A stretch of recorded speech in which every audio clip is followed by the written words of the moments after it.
Welcome to மகேமேக்ஸ் class. இன்னைக்கு நம்ம என்ன பார்க்க போகிறோம்னா 7ஆம் வகுப்பு முதல் பருவம் எண்ணியல்ல எடுத்துக்காட்டு 1.5 தான் பார்க்க போகிறோம். இதுக்கு முன்னாடி எடுத்துக்காட்டு 1.4 வீடியோ போட்டிருக்கோம். அதோட லிங்க் டிஸ்கிரிப்ஷனில் இருக்குது. பார்க்காதவங்க போய் பார்த்துட்டாங்க. இப்போ கணக்கு பார்க்கலாம். எடுத்துக்காட்டு 1.5.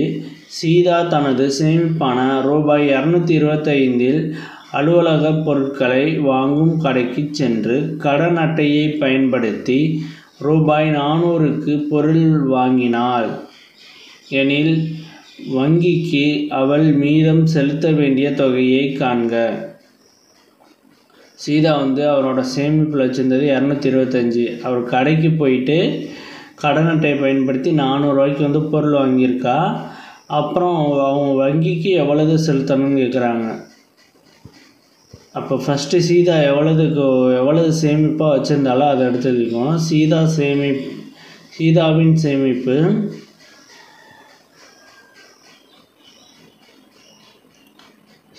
சேமிப்பு ரூபாய் 225. அடுத்து கடன் அட்டையை பயன்படுத்தி பொருள் வாங்கிய செலவு. கடன் அட்டையை பயன்படுத்தி பொருள் வாங்கிய செலவு.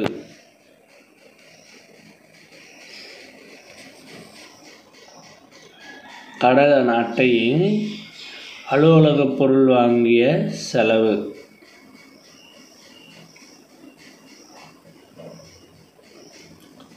அலுவலக பொருள்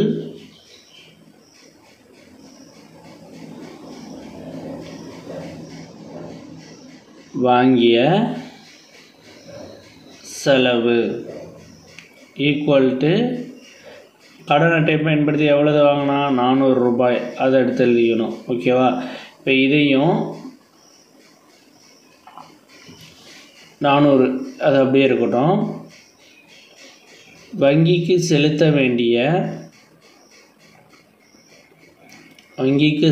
வேண்டிய தொகை. வங்கிக்கு மீதம் செலுத்த வேண்டிய தொகை.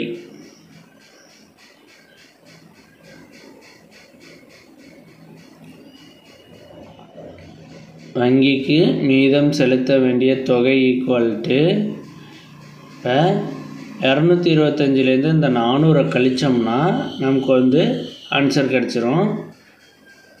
இந்த சேமிப்பிலிருந்து இந்த தொகையை கழிச்சோம்னா கிடச்சிரும். 225 மைனஸ் 400 ஈக்குவல் டு 400 225ஆல் மைனஸ் பண்ணுவோம். எது பெரிய நம்பர்? 400 225 இதை கழிச்சோம்னா 10ல் 5 போச்சுன்னா 5. இப்போ 9 இருக்குது. 9ல் 2 போச்சுன்னா 7. இங்கே 3 இருக்குது. 3ல் 2 போச்சுன்னா 1. 175 மைனஸ் 175. இதை எடுத்து எழுதணும்.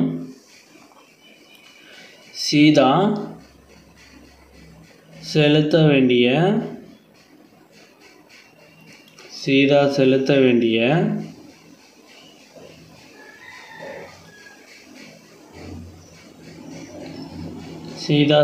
வேண்டிய தொகை ஈக்குவல் டு ரூபாய் 175.